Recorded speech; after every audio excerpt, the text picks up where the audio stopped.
Ang lahat ng opinyon, pagtingin, pananaw o kuro-kuro ng mga bisita at panauhin o mga anchors o host sa programang ito ay sarili at tanging opinyon at pananaw ng mga nabanggit at hindi opinyon o pananaw ng Aliw Broadcasting Corporation, mga producers o mga namamahala ng Aliw Broadcasting o anumang organisasyon na affiliated sa network at kailanman ay hindi iniendorso ng Aliw Broadcasting Corporation ang mga nabanggit na opinyon at pananaw sa programa. Ang mga balita, dudublihin ang pasada. Ang mga kontrobersyal, mga viral, mga trending na mga tao. Dalawang mas matinding papasadahan. Mga pangyayaring nakikita sa kalsada. Live na papasadahan. Tampalang John Evanez at Drew Nasino. Doble ang lakas, doble ang tindi. DWIZ Pasada Balita sa DWIZ News, DWIZ News TV at Aliw Channel 23 at sa digital channels ng DWIZ. Huwag magpapaiwan para huwag maunahan. Pasada Balita.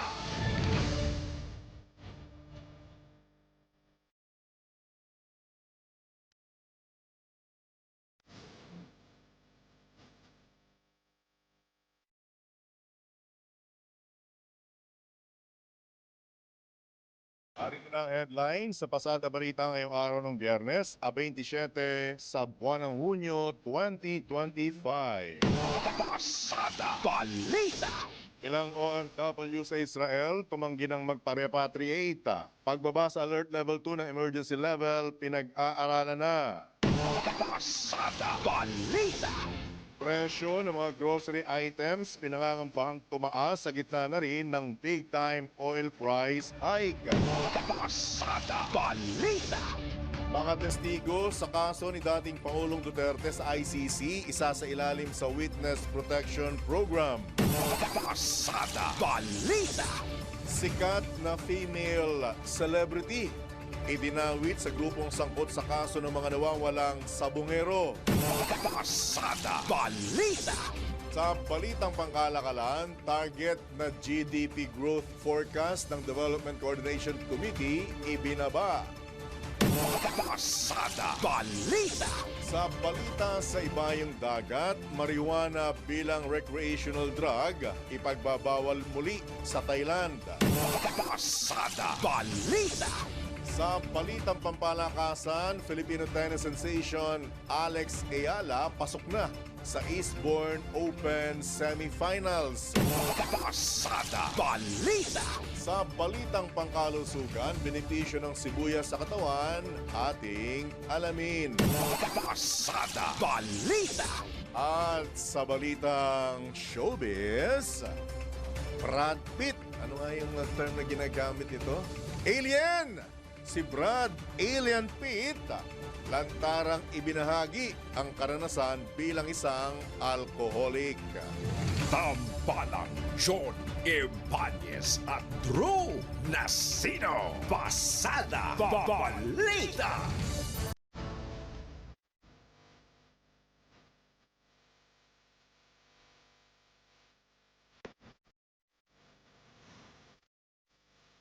Magandang umaga Luzon, Visayas, Mindanao, Pilipinas. Sa ngalan po ni Drew Nasino, ako po ang inyong tagapaghatid balita, Johnny Banez. Pasada Balita. At ngayon, pasadahan na natin ang detalye ng mga nagbabagang balita. Pasada Balita. Monte o kaunti na lamang ang mga overseas Filipino worker na nagnanais magpa-repatriate sa Israel sa kabila ng patuloy na tensyon sa Middle East. Ayon mismo kay Foreign Affairs Undersecretary Eduardo de Vega, halos 300 Pilipino ang unang nag-sign up para sa repatriation program pero 50 na lamang ang nais bumalik o umuwi ng Pilipinas. Sa nabanggit na bilang, 20 Pilipino lamang ang nakatakdang umuwi sa bansa ngayong linggo. Bukod dito, inaasahang darating din sa Pilipinas sa susunod na linggo ang mahigit 100 Pilipino mula naman sa Iran at manggagaling sa Turkmenistan. Gayunman, sasagutin pa rin ng DFA, Department of Migrant Workers at Overseas Workers Welfare Administration ang gastos ng mga Pilipinong nagpa-repatriate. Pasada Balita. Pinag-aaralan na ng Department of Foreign Affairs na ibaba sa Alert Level 2 ang sitwasyon sa Israel. Ito ang kinumpirma mismo ni Foreign Affairs Undersecretaries Eduardo de Vega at Herminia Aguilar Usudan kasunod ng rekomendasyon ng Philippine Embassy sa Tel Aviv. Ayon kay Yusek Usudan, sa ngayon, wala pang plano na ibaba sa Alert Level 2 ang Iran. Nilinaw naman ni Yusek de Vega na tuloy pa rin ang deployment ng mga overseas Filipino workers sa iba pang Arab countries maliban na lamang sa Lebanon na nasa ilalim pa rin ng Alert Level 3. Sa ngayon, suspendido pa rin ang deployment ng mga OFW sa Israel kahit ibaba pa ito sa Alert Level 2. Pasada Balita.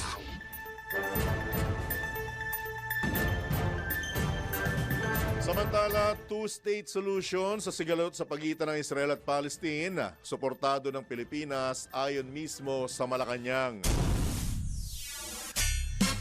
Detalye mula kay Patrol 13, Gilbert Perdes. Nagpahayag ng suporta ang Pilipinas kaugnay ng two-state solution na kapwa na ayon daw para sa Israel at Palestine. Pahayag ito ni Palace Press Officer Undersecretary Claire Castro. Kasunod na rin ang binanggit ni Palestinian Ambassador to the Philippines, Monir Anastas, na panahon na raw upang mag-apply ng pressure ang Pilipinas sa Israel upang maresolba ang humanitarian crisis sa Gaza. Sa briefing dito sa Malacanang, sinabi ni Jose Castro na kaisa ng Pilipinas ang mundo sa panawagan para sa mapayapang pagko-coexist ng Palestine at Israel at pagkilala sa kapwa borders ng magkabilang panig. Suportado rin anya ng bansa ang pangmatagalan at komprehensibong kapayapaan sa Middle East. Alinsunod na rin sa UN Charter at relevant UN Security Council resolutions. Dahil dito patuloy anya ang panawagan ng pamahalaan na tiyakin na hindi mahadlangan ang anumang tulong para sa mga mamamayan ng Palestine. Patrol 13, Gilbert Perdes para sa Himpilang May Totonglas, DWIZ. Nagbabalita ng tama, naglilingkod ng tama. Kapag may bagong balita, naka-on air, agad-agad, DWIZ. Patrol Report. Nakakaugnay pa ring balita, handa pa rin ang Embahada ng Pilipinas sa Middle East sa harap ng ceasefire sa pagitan ng Israel at Iran. Ayon kay Foreign Affairs Undersecretary Eduardo de Vega, nakakasapa rin ang contingency plans ng Philippine Embassy sa gitnang silangan para sa posibleng paglilikas sa mga Pilipino roon. Sa kabila nito, umaasa naman ang Department of Foreign Affairs na magtutuloy-tuloy na ang paghupa ng kaguluhan sa Middle East. Kinumpirma rin ni Yusek de Vega na unti-unti nang bumubukas ang mga negosyo sa Iran at bumabalik na rin sa Tehran ang mga dayuhang diplomat. Pasada Balita.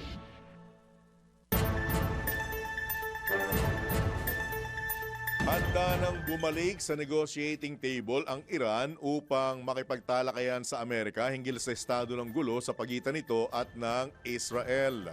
Ito'y kasunod na rin ang pag-anunsyo ni US President Donald Trump sa ceasefire o kasunduang tigil putukan sa pagitan ng dalawang bansa.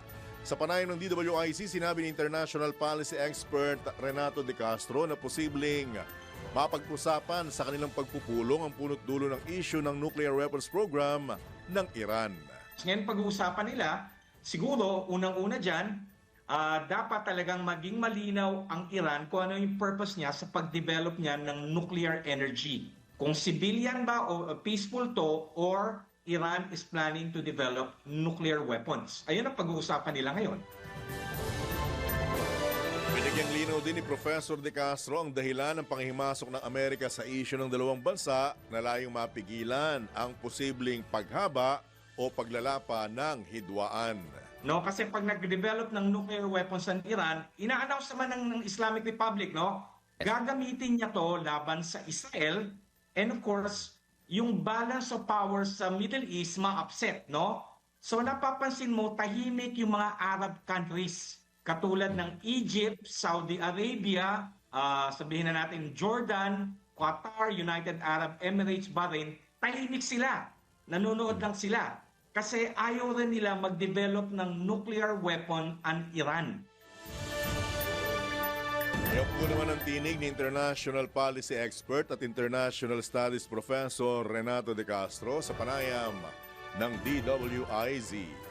Pasada Balita. Samantala, mga kinukulang ahensya ng pamahalaan dapat manatiling naka-alerto sa kabila ng ceasefire sa pagitan ng Israel at Iran. Tayo mula kay Patrol 19, Celi Ortega Bueno. Dapat na manatili pa ring alerto ang mga kinaukulang ahensya ng gobyerno sa kabila ng paghupa ng tensyon sa pagitan ng Israel at Iran. Ito ang naging panawagan ni Senate President Pro Tempore Jinggoy Estrada. Ayon kay Estrada, sa kabila ng ipinatutupad na ceasefire, kailangang manatiling mapagmatiyag sa sitwasyon ang ating pamahalaan. Partikular na pinakikilos ng Senador ang Department of Foreign Affairs, Department of Migrant Workers at Philippine Embassy sa Israel at Iran na patuloy na makipag-ugnayan at aktibong bantayan ang sitwasyon doon. Iginit ni Estrada na kailangan tiyakin na ligtasan ng mga oras at may safe corridors o evacuation na ruta na maaasahan ng ating mga kababayan sakaling muling sumiklab ang gulo sa gitnang silangan. Naniniwala si Estrada na ang ceasefire ay isang mahalagang hakbang tungo sa tuluyang paghupa ng sitwasyon at pagbibigay pag-asa sa dalawang bansa na magkaroon ng common ground sa halip na makipagyera. Ito sa Patrol 19, Celi Ortega Bueno, para sa implementadong naka sa DWIT. Nagbabalita ng tama, naglilingkod ng tama. Kapag may bagong balita, naka-on air, agad-agad, DWIZ Patrol Report. Sa iba pang tampok na balita, muling umapila ang grupo ng mga Transport Network Vehicle Services sa pamahalaan na pagbigyan na ang kanilang hirit na dagdag pasahe. Sa harap ito ng utay-utay na pagpapatupad ng big-time oil price hike at pahayag mismo ni Pangulong Ferdinand Marcos Jr. na hindi na kailangan ng fuel subsidy dahil humupa na ang tensyon sa Middle East. Bagamat aminado si TNVS Community Philippines Chairman at Spokesman sa Tornino Ninoy Mopas na ikinabigla nila ang biglang pagkambyo ng Pangulo, nagpapasalamat sila sa paghupa naman ng kaguluhan. Ayon kay Mopas, taong 2023 pa sila humihiling ng dagdag pasahe, subalit hanggang ngayon, nakatenga pa rin ito. Hindi naman anya pang matagalang solusyon ang pagbibigay ng fuel subsidy tuwing tumataas ang presyo ng krudo dahil sa katunayan, kulang pa ang 5,000 pesos na subsidy. Pasada Balita. Nananawagan na rin ang Alliance of Transport Operators and Drivers Association of the Philippines na aprubahan na ang matagal na nilang hiling na provisional fare increase sa jeepney. Bunsod na rin ito ng walang prenong oil price increase sa sumirit pa dahil sa bakbakan ng Israel at Iran.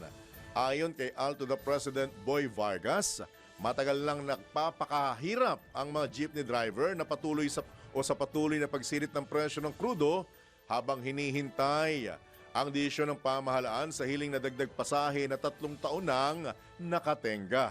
Kung hindi naman anya ibibigay ang fuel subsidy, maiging pagbigyan na lamang kanilang hirit na fare increase na tila kinakalawang na sa LTFRB. Nitong Martes ang ipatupad ng mga oil company ang unang sigwada ng kanilang big-time price increase na sinundan ng ilang pang kumpanya kanina habang bukas o ngayong araw magpapatupad pa rin ang ibang kumpanya. Pasada Balita.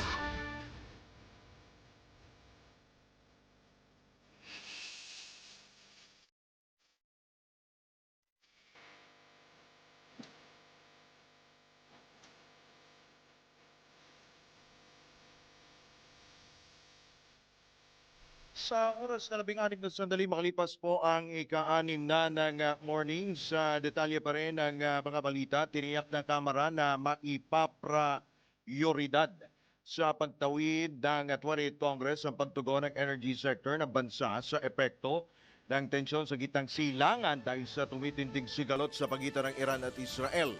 Ayon kay House Spokesperson Attorney Princess Abante, pangunahing layunin ng Kongreso na tiyakin na maaagapan at mababawasan ang epekto ng pagtaas ng presyo ng langis sa international market. Katulad anya na naging direksyon ng 19th Congress, tututukan at pagtutuunan ng pansin ng mababang kapulungan ng mga legislative agenda ng administrasyon, partikular na ang pagpapalago ng ekonomiya tungo sa pagpapagaan ng buhay ng mga Pilipino. Pasada Balita. Target naman ang Metropolitan Manila Development Authority na magkabit ng karagdagang 1,200 CCTV cameras para sa no-contact apprehension policy bago matapos ang taon. Kasunod ito ng pagpapatuloy ng NCAP program simula nung nakaraang buwan sa ilang pangunahing kalsada sa Metro Manila upang mapagaan ang daloy ng trapiko. Gayunman, inamin ng MMDA na natatagalan ang CCTV camera installations dahil sa pagkakabit ng fiber optics para bumilis ang feed nito. Bago gunitang inihayag mismo ng MMDA na gumagamit sila ng artificial intelligence sa pagpapatupad ng NCAP sa pamamagitan ng mga CCTV. Pero, to, Kuyang Drew, mga kabalitan-kabalitaktakan ang tanong, nagawa na po ba ng solusyon ng MMDA at ng ilan pang kinaukulang ahensya ng pamahalaan yung hindi nila na-monitor na pagputol ng kable ng CCTV sa kahabaan mismo ng EDSA? Sa may Makati. Binanggit ito sa report ng isang kasamahan natin sa media. Mukhang naiskupan. Sa higpit nila sa pagbabantay sa mga motorista, hindi nila nabantayan yung nagbabantay sa mga motorista. Yung CCTV. Mukhang naiskupan sila. Mukhang pinagpuputol Sabi ni kable. MMDA Chairman Romando Artes, meron na daw CCTV footage nung mga nagnakaw. Really? No contact din ba yan? Ninakaw ba? Alam ko pinutol lang. Pinutol lang din ninakaw. Yung CCTV? Hindi, yung kable. Kable. Okay. Kaya hindi nagana yung CCTV. Ang swerte naman ng mga lumabag sa batas doon sa area na yun. At mga binatilyo pala. Napagtripan. Oo. Napagtripan. Bukod doon sa mga kable po, pati yung mga footbridge, pinipira-piraso rin yung ibang yung Binabakal. Binabakal din. Yun ang term ng mga tropa ni Kuya, ni Engineer. Binabakal. Binabakal. Yung iba naman kinakarne. Pati doon sa Maynila rin. So, nagkakanda ubos-ubos na po yung mga nasa MMDA at saka yung mga PNP at iba pang ahensya ng pamahalaan. Baka pwedeng bantayan nyo po. Gabi. Huwag kayong masyadong mag-focus sa NCAP. Kasi useless ang NCAP kung wala kayong camera. Oo nga naman. Di ba? Ano yung use ng AI kung wala kayong camera? Saan sisilip si AI? Di ba? Akalain mo? Naiskupan sila. Sobrang tutok sa mga motorista. Kasi madaling makuha yung Kable. Hindi, dahil yata. nasa footbridge. Hindi, tsaka mahal yata ang tanso ngayon. Di ba? Ba talaga? Pag Pilipino talaga, ginamit ang diskarte sa kalokohan, Mukhang ibang klase. bantayan nyo po yung mga junk shop pati yung... Itong nakakatakot dyan, nakakatawa pero nakakatakot. Baka bukas makalawa, pag hakbang nyo ng ika-4 na baitang sa footbridge, wala na yung baitang. Bakal yun Diba? Bakal yun na pinatungan ng semento. Doon sa Maynila, yung tinutukoy ko, yung binabakal po, binabakal. Ito naman, lang nakapagtataka, may pinagbabawal yan, di ba? Yung magbumili ka ng mga alam mong ninakaw. Anti-fencing law ang tawag dyan Di ba? Pati yung mga takip ng imbornal. Ang bigat nun Di ba? Isang bilog lang nun, kota ka na Speaking of diba? imbornal, nadaan ako ng Maynila, biruin mo, kalain mo kahit naulan, nag-a-asphalto sila. Ikaw naman. Masyado ka talagang... Ano na ba gagawin ng pamahalan sa'yo, Drew Nasino? Pag hindi nagtatrabaho, binabatikos mo. Eto pa isa. Ginalit mo ko. Sinimulan mo. Biyernes naman Alam mo bang kahabaan ng Commonwealth? Kare-repair lang yan. Alam mo bang ginagawa ngayon? Ilang linggo nang binakbak yan. Ang gagawin nila, papatungan na naman ng asfalto. Sa banda. Yung kahabaan yung papunta ng Philcoa. Pag arangkada mo ng bago mag-Don Antonio. Ayan. Tapos may kasunod pa yan. Okay. Tama yung sinabi mo. But sa tinagal-tagal ng panahon ng tag-init, ngayong tag-ulan, tsaka kayo nag-a-aspalto. Sorry pero actually, mapapaisip ka talaga. Teka lang, Diba? naulan. Ba't Diba? nag-a-asphalto? Ang tanong, nakakapagpatibay ba yung ulan sa aspalto? At sa pagsisemento ba, nakakatibay yung ulan? 'Di ba? Lang naman, hindi naman, sabi nga, hindi mo naman kailangan maging rocket scientist para maintindihan mo yan. O sasabihin nila, ngayon lang lumabas ang pondo eh. Ha? Ganun ba yun? Sa susunod, di pag-usapan nyo sa Kongreso or sa Senado or sa Sangguniang Bayan na ang paglalabas ng pondo, huwag nyong itataon sa panahon ng tag-ulan. Baka daw, naisip ko lang, kaya kahit umuulan, Biyernes na biyernes. pwede naman daw i-blower. So, yan ang dahilan kung bakit isa kang the late Drew na sino. Kala mo binalik ko sa'yo. Iba ka ba ng daan? Hindi, Maynila ako dumadaan. Hindi, ang pinagtataka ko lang, katatapos lang ang ulan, tapos nag-asphalt. Hindi lang yun. Ano ba naman? Hindi naman sira yun eh. Yung sa kamakaba ng Commonwealth, ano ba hindi naman sila sira. Ang problema lang, hindi pantay. Kaya pagka dumaan ka, medyo magaganong ka. Highway parang may hump. Oh. Tapos ang makinis eh. Bakit? Sa Shaw Boulevard kanina, may humps. Kasalanan ng CCTV camera to eh. Hindi, kasalanan. Dahil sa kanila naungkat na naman yung mga proyekto na yan. Diba? At dapat yung pagtuunan ng pansin, yung mga daanan ng tubig. Oo, actually. Diba? Ilang beses Banawe hanggang dibdib, lagpas taong baha.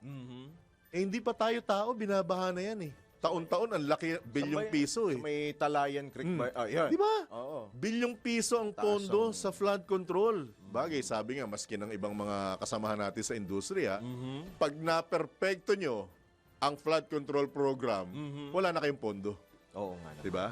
Parang ano lang yan intelligence fund lang yan sa military. Confi Di ba? Pag wala ng kaguluhan, wala na kayo intel. Wala na kayo trabaho. Di ba? Ay, yung iba dyan, kaibigan, paputok ka nga dyan. Magpapaputok din kami. Tawag tayo sa main headquarters. Nagkakabakbakan dito. Baka kailangan natin ng karagdagan. Kwento yan ng mga veterano sa AFP-PNP headquarters. Di ba? Ba't tayo napunta ron? Ba naman, biyernes na biyernes. CCTV pinag-uusapan natin. Ako na ba? Ikaw na. Ako na. Baka. Ginalit pa kasi ako. Ito na. Pinaplano ng Department of Agriculture na magpatupad. Eto na. Sabi ko, ibang balita to. Kakairita rin pala to. Ito matapos ang MSRP sa bigas at baboy, eto naman, MSRP sa bawang at sibuyas. Layo nito na patatagin ang presyo ng mga nasabing produkto dahil apektado rin ang sektor ng agrikultura sa kaguluhan sa Middle East. Lahat na lang. Sinang-ayunan naman mismo ng kalihim ng agrikultura ang inisyatibong ito dahil maiibsa ng pagtaas ng presyo ng naturang mga produkto kung papatawan nito ng MSRP at ang akala ko'y kasunod, Kuyang Drew, mga kabalitaan-kabalitaktakan, ang solusyon dito ay importasyon. Pasada Balita. Bago na magbibigay Dan Jose ilang paalala, posibleng tumaas ang presyo ng ilang grocery items sa oras na magtuloy-tuloy din ang pagtaas ng presyo ng produktong petrolyo sa susunod na 3 linggo. Ayon kay Philippine Amalgamated Supermarkets Association President Stephen Kua, bagaman wala pang paggalaw sa presyo sa mga supermarkets sa ngayon, tatamaan pa rin ang mga ito kung tataas ang delivery cost ng mga produkto. Ilan anya sa mga namimiligrong magmahal ay ang tinapay, bottled water, soft drinks. Pero nilinaw naman ni Kua na hindi naman pala agad basta-basta magtataas ng presyo ang mga manufacturer dahil sa oras na itaas na ang presyo ay mahirap naman na itong ibaba. Di na nila mababawi. Pasada Balita. Break muna tayo. Tumaas yata presyon ko eh. BP ka muna, mag-BP ka. Engineer Manuel Contino, oras muna sa udyan. 26 minuto na po makalipas sa ika-6 ng umaga. Naganap ng alas 6:30 po ng umaga dito pa rin po sa Pasada Balita, of course, Drew Nasino at Johnny Bañez. Sa pagkakataong ito, tanggap po tayo ng alamin po natin kung ano po ang almusal, siyempre hanggang pananghalian, hapunan, pati merienda at midnight snack. Sama na po natin. Mula po sa ating Palengke Queen, basang-basa, Pero, siyempre, may budget pa rin po siya. Ang ating pong ina ninyong lahat sa palengke, walang iba, si Aling Bet. Aling Bet. Good morning, Drew. Good morning, John. Morning. Nakachamba na naman ako. Nakaabot na naman ako. Mainit-init pa kaninang madaling araw. Nilupak. Halagang 60 pesos. So, pwedeng Yung ipa-deliver sa rider yan dito para matikman ko naman yung pinagmamalaki mong nilupak-apakan? Baka pagdating dyan, John, ano na. Kasama malamig cake na. Iba na yung dating. Hindi na nilupak. Nilupat na. Ayun. Baka nilapastangan na pagdating dito. Ayun nga eh. Kaya Ay, nga, nako. gusto ko yan mo pag napasyal ako dyan at Ay, nakachempo nako. ako. Aling Bet, wag mo Madaling akong pangangakuan. Ikaw Hindi naman ako rin. Wala naman Sige ako ka. pa akong ginawa. Wala ako pa nga akong ginawa. Sabi ko, hayaan mo pag nakachempo. Aha. Yan, makakachempo rin tayo. Yan lang. Mainit-init Sige po. pa nga kanina. Nakapunta, madaling pala nasa palengke na kasi ako dahil nagre-report ako ng ulam tips eh. So, 60 pesos yan. Tapos ang tanghalian ko, siyempre bigas muna, 40 pesos. Magluluto ako, kumakain kayo nito sinuam o swam na mais. Yung ginagayat mo yung mais na maliliit, pagkatapos igigisa mo yan sa bawang, sibuyas, tapos tokwa. Lalagyan mo ng dahon sili sa bandang huli. Anong tawag Yan po? Swam, sinuam na mais. Swam. Masarap Gulay yan. yan. Swam. Swam. Napakasarap niyan. Okay. Lalo kung hindi Friday, dahil pag Friday daw ako nagbababoy, hahaluan mo ng tokwa at baboy yan. Napakasarap. Pero ngayon, dahil Friday, tokwa lang ang halo ko. 110 lang inabot yan, pati yung bigas ko. Mamaya namang hapunan, ako ay magluluto ng adobong pusit. Para may sabaw-sabaw yan. Kung marunong ka maglinis ng pusit, yung ulo pag hinila mo kasabayan tinta. Anong klaseng Kasi pusit yan, Aling Bet? Pusit kalawang. Kalawang Pusit po. kalawang. Uy, Opo. nung unang sorry Aling Beth, maabala kita. Opo. Nung unang nakatikim ako dyan, nadismaya ako. Sa? Bakit sa po? kalawang. Hindi yata marunong yung gumawa. Mm. Pero nung ito lately, natikman ko, ang sarap palang i-adobo niyan. Ang Opo, sarap. nasa nagluluto po ng Sarap adobo nagluluto yan. Talaga yan. Mm. Opo, masarap ako magluto niyan. Ayan Kasi- ka na naman. Kasi- Dalawa na yan. Kaya- Nilupak at Kaya saka nga adobong eh. pusit na yan. Me and my stupid mouth. Ayun. Lang. So, pero kaya mo, darating tayo dyan. Ano naman? Yung pusit na yan, John, kapag marunong ka gumawa, sabi mo nga para masarap. Pag hinila mo yung ulo niyan, may hinihila ka sa gulugod niyan eh. Yung parang backbone, tatapon mo yan. Baka naman yun ang pinakain sa'yo. Anyway, yung Hindi kasi pag ulo yung mo hinila ulo- nung sa kinainan ko eh. Iba yung Ulo yung hinila. nahila. Iba. Iba yung nahila. So, yung ulo niya pag hinila mo yan, lalabas yung katas ng yung parang tinta na kulay itim siya. Isisave mo yan, yun ang magsisilbing sabaw ng pusit mo para masarap talaga. Iba talaga So, pag mas tubigan mo veterano konti. nagluluto. Yung mga Veterano hila-hila pa. talaga. May hinahila pa eh. Pag may hinila ka, Yung may ba- lalabas. Iba naman Delikado yung yun eh. batak ng- Yung backbone sa likod. Oo nga po. Kasi Tama. Ano na ba pinag-uusapan natin? Yung- Pusit pa Yung rin, di ba? pusit. At least hindi itlog, winner. Kaya mo. Diba? Huwag po Ayun. kayong maingay, Aling Beth. Nagko-concentrate si Engineer Winner. Nakarinig kasi ng hinihilat may lumalabas eh. Nag-concentrate tuloy. Binabalatan pa niya yung itlog niya eh. Pinapakinggan ng mabuti kung paano ako magluto ng puset. Para pag uwi niya sa bahay, siya naman na magluluto ng adobong puset. Yo. Ayan, yung aking adobong puset, yung halagang 200 pisong adobong puset, mahigit kalahati na yan. Yung bawang sibuyas, sili, at saka yung suka ko, 20 pesos lang yan. At ang mantika, 20 pesos.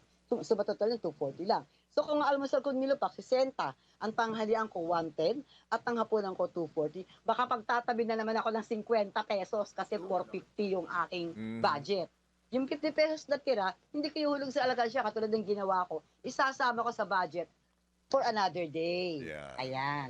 Ikaw na Para sa talaga. tanga, correct. Para sa tanga pasada balita, palengke Queen Beth Samson ng DWIZ. Nagbabalita ng tama. Siyempre, John tsaka Drew. Oh! Nagbabudget tayo ng tama. Pasada Weekend, Balita. Aling Beth! Samantala, segue na natin sa pagtanggap ng pag-uulat mula pa rin sa labas ng Himpila. Tam na Koreano arestado dahil sa loan fraud scheme. Binati ng detalye mula kay Patrol 24, June Samson. Kuyang John na aresto sa joint operation ng Bureau of Immigration at National Bureau of Investigation ang siyam na Koreano na inakusahang sangkot sa online loan fraud scheme sa isang condominium unit sa Parañaque City. Target sana sa operasyon ang paghahanap sa dalawang puganteng Koreano matapos na diskubreng nagpapatakbo ng mga scam platform gamit ang mga computer station na may pre-written scripts para sa fraudulent online lending transactions. Nabatid na ang operasyon ay isang bahagi ng International Online Loan Fraud Operation na naglalayong makapambiktima sa ibang bansa. Ang mga naaresto ay pansamantalang nakadetine sa NBI Organized and Transnational Crime Division bago ilipat sa Immigration Warden Facility sa Taguig City para sa pagproseso at posibleng deportation. Patrol 24, June Samson, para sa pilang may todong lakas, DWIZ, nagbabalita ng tama, naglilingkod ng tama. Kapag may bagong balita, naka-on air, agad-agad, DWIZ Patrol Report. Samantala, pursigido ang National Food Authority na isulong ang panukalang ibalik ang kanilang regulatory powers. Ayon kay NFA Administrator Larry Lacson, sakaling maisabatas, muli silang mabibigyan ng otorisasyon sa pagbibigay ng lisensya o paglilisensya at pagrerehistro sa lahat ng stakeholders sa industriya ng bigas. Ay babalik din anya ang market intervention functions ng ahensya at mabibigyan din sila ng kapangyarihang magpataw ng parusa sa mga industry players na lalabag sa kanilang mga ilalatag na regulasyon. Pasada Balita.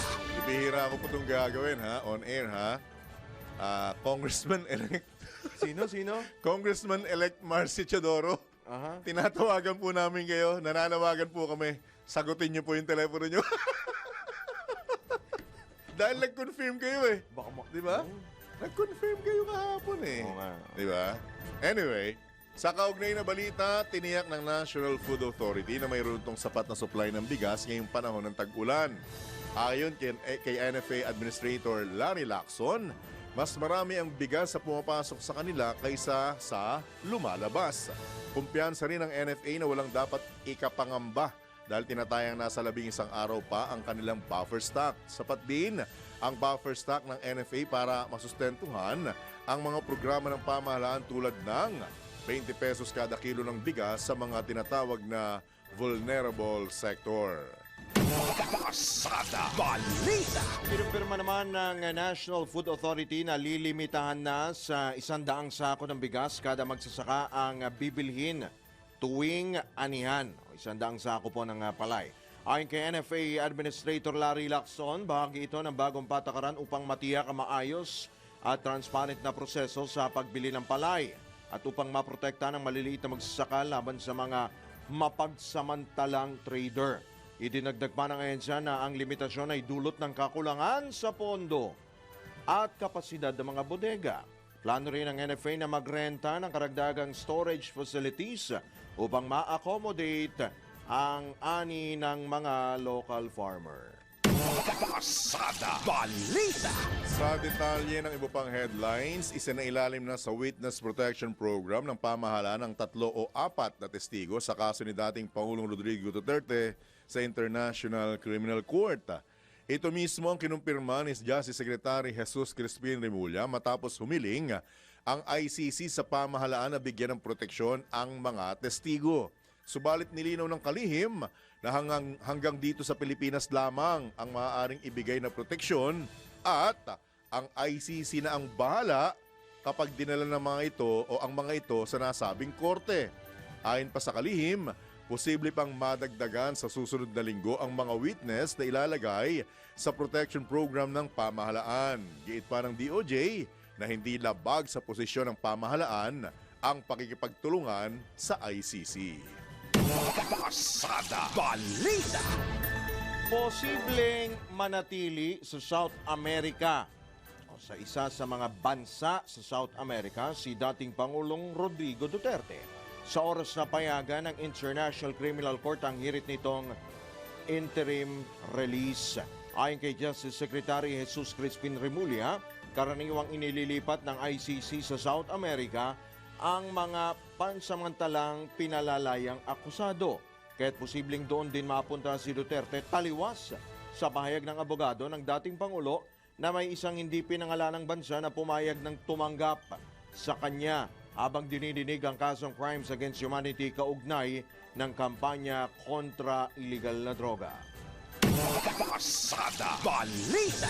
Hindi pinangalan ng bansa na labas ng South America ba yun? Binabanggit mo? Oh, Kinumpirma na ni Inday, di ba? Australia, di ba? Australia yon, yung una. Oo, yung una. Oh, yung Ngayon, una. hindi pa binabanggit. Hindi. Wala bang clue? Pero ang sabi dito sa DOJ, sabi ni Secretary Boying, Oh. isa sa mga bansa sa South America, yung mga miyembro po ng ICC. Mhm. Batay po sa pagsisiyasat po Mm. ng ating team, ang dami palang Wow. ang dami palang ICC member diyan. Aha. Kabilang po diyan ang Brazil Mhm. at Argentina. Okay, sige. Mukhang wala tayong extradition treaty doon sa mga bansang yun. At Alamin mo. either doon, either Itanong mo sa team either natin. doon sa walong 'yun. Itanong mo sa investigating team natin. Itatanong natin. Ngayon ko lang narinig yun, ha? May investigating team pala tayo. ha? meron. Meron, ha? Meron. Miyembro ka? O taga-utos ka lang?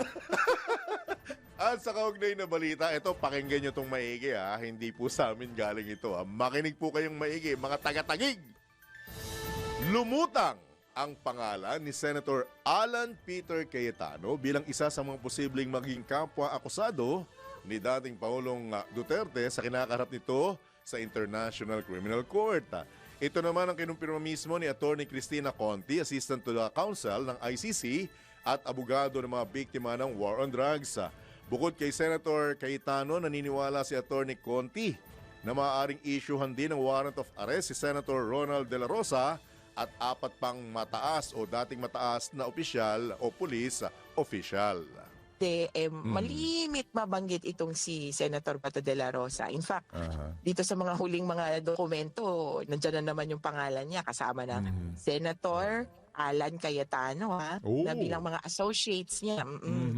So si Bato, dahil chief siya dati ng police, PNP, at meron pang 4 na binabanggit na police na di umano ma-issuehan daw ng warrant of arrest. Sa kabila nito, wala pang inihahaing kaso laban kay Senator Cayetano dahil nabanggit pa lamang ito sa information case. Magugunitang inihayag ni dating senador at Congresswoman-elect Laila De Lima na dapat isama si Senator Cayetano sa mga dapat isyuhan ng warrant of arrest ng ICC dahil sa pag-uudyok anya nito kay dating Pangulong Duterte na ipagpatuloy ang gyera kontra illegal na droga. Well, oo, pero nabanggit ito bilang kasaysayan. Okay? Nabanggit ang pangalan niya, pero syempre nagmo-monitor din kami ng sino mga cast of characters natin dyan. Yan po naman ang tinig ni Atty. Cristina Conti, Assistant to Counsel ng International Criminal Court sa panayam ng DWIZ. Pasada Balita. Pumayat at hirap ng kumain si dating Pangulong Rodrigo Duterte. Ito naman ang binahagi ni Vice President Sara Duterte matapos bisitahin ang kanyang ama sa International Criminal Court sa The Hague, Netherlands. Ayon kay VP Sara, nahihirapan ang dating Pangulo sa pagkain dahil hindi ito katulad ng mga pagkaing Pinoy. Nahihirapan din anya ang nakatatandang Duterte dahil sa malamig na klima sa nabanggit na bansa. Hindi rin nawala ang pagka-miss ng dating Pangulo sa pamilya at mga kaibigan. Kaya't may mga araw na magaan ang pakiramdam nito at may mga araw din na tila nayayamot at nababagot. Sa ngayon, patuloy na umuusad ang investigasyon ng madugong war on drugs ni dating Pangulong Duterte. Pasada Balita. Kumpiyansa naman si Atty. Cristina Conti, Assistant to Counsel sa ICC at abogado ng mga biktima ng war on drugs na ibabasura ng International Criminal Court ang hirit ng kampo ni dating Pangulong Rodrigo Duterte na interim release. Ayon kay Atty. Conti, hindi pinapayagan ng ICC ang mga akusado na may mabigat na kaso at may warrant of arrest na pansamantalang makalaya. Kabilang din sa mga nakikita niyang dahilan para hindi payagan ng interim release ang posibilidad na takutin ng akusado ang mga testigo. Sa lahat ng ito, hindi pinapayagan ang interim release ng isang tao meron ng finding that you need a warrant of arrest. Una, kailangan sisipot ka sa hearing. Pangalawa, hindi ka makakapinsala, hindi mo isa sa panganib o kaya hahadlangan yung investigasyon at maski yung paglilitis. At pangatlo, yung continuing commission of the crime. Pamamaya, paglabas mo, ganun pa rin. Ligpitin mo yung mga witnesses. Ilinaw naman ni Atty. Conti na hindi totoo o fake news ang mga ulat na sasagutin ng ICC ang bayad sa lahat ng abogado ni dating Pangulong Duterte, maging ang posibilidad na dalhin ito sa Australia kung pagbibigyan ng kanyang hiling na interim release. Sa totoo lang, technically, KKB, pag sinabi mo na wala kang pera o hindi mo kayang bayaran ng abogado, saka mag-step in yung ICC sa tinatawag nilang legal aid policy. So, una, kailangan mo ipakita na wala kang pera. Pangalawa, parang may lump sum lang na ibibigay dyan. Hindi unlimited. Yan po naman ang tinig paliwanag muli ni Atty. Cristina Conti, Assistant to Counsel ng International Criminal Court sa panayam ng DWIZ. Pasada Balita! Director General Wener Contehino, oras! 13 minuto na lamang, alas 7 a.m. na. Tuloy pa rin ang ilang pang mga balita. Tanggap tayo ng mga reports. Senado magpapatupad ng sistema para hindi na mag-unahan ang mga senador kapag nagsimula na ang 20th Congress. Alamin po natin ang kabuuan ng detalye mula kay Patrol 19, Celi Ortega Bueno. Hindi na mag-uunahan ang mga senador sa paghahain ng mga panukalang batas kapag nagsimula na yung 20th Congress. Itiniyak ni Senate President Chis Escudero kasabay ng kanilang paghahanda na sa mga priority bills o kaya resolution na kanilang ihahain. Ayon kay Escudero, gagawin na nila ay iraraffle kung sino ang mauuna na maghain ng mga panukalang batas. Ang unang 20 bill o bills ay dadaanin sa raffle at ang mga susunod ay first come first serve basis na. Ang sistema ng raffle ay paglihis umano sa kanyang inabutan na ang Senate President ang priority sa paghahain ng panukalang batas bago ang mga senior senators. Naniniwala si Escudero na hindi ang Senate President ang dapat na priority sa pag-file ng bills dahil wala naman siyang pagkakaiba sa mga kasamahan niyang senador. Narito ang bahagi ng payag ni Senate President Chis Escudero. Drawing of lots ang ginawa namin. Pagbabalik yan sa nagdaang practice ng Senado na para patas, parehas. Kasi ang inabutan ko, may priority ang Senate President, tapos yung senior. Ang problema mo, primus inter pares, o pareho lang naman ako dun sa iba. So para sa akin, drawing of lots na lang, hindi ako dapat mabigyan ng prioridad. Pangalawa, pagdating naman dun sa mga senior, sa dami ng beses bumabalik yung mga dating naging senador, kailan pa magiging senior yung mga bago. So sinubukan naming pantayin yung pagkakataon na makapag-file ng bill. So first 10, raffle, second 10, raffle. Tapos yung subsequent ones, first come, first served. Ito sa Patrol 19, Celi Ortega Bueno, para sa impilang metodong sa DWIC. Nagbabalita ng tama, naglilingkod ng tama. Pasada Balita! So sa ibang issue, forthwith ang Senate. Pero pagdating sa impeachment trial, fourth month. Apat na buwan na. Oo nga, no? Diba? Nakakalimutan yata nila na yung ginagamit sa Constitution is forthwith. Ang naintindi yata nila, fourth month. Kaya ngayon lang inaksyonan. Anyway, sa iba pang balita, paglulunsad ng healthcare program para sa mga veteranong sundalo, pangunahan mismo ni Pangulong Marcos ngayong araw.